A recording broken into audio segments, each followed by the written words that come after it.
the mall. I know it's still a little bit unclear at this time, but do you have any idea how many hostages remain inside?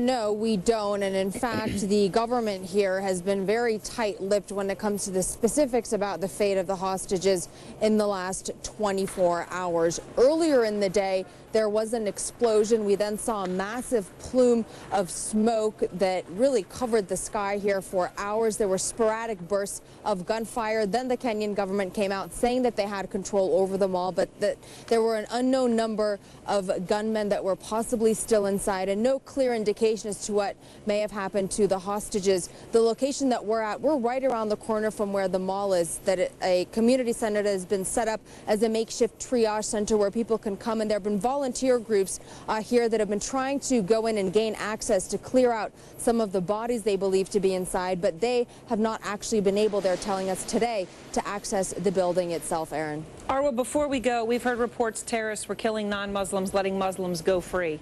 I saw one report of they asked a man, "Are you Muslim?" He said yes. They said, "Who was Muhammad's mother?" He said, "I didn't know," and they shot him in the head. That was just a report that I saw somewhere. What can you tell us about the situation?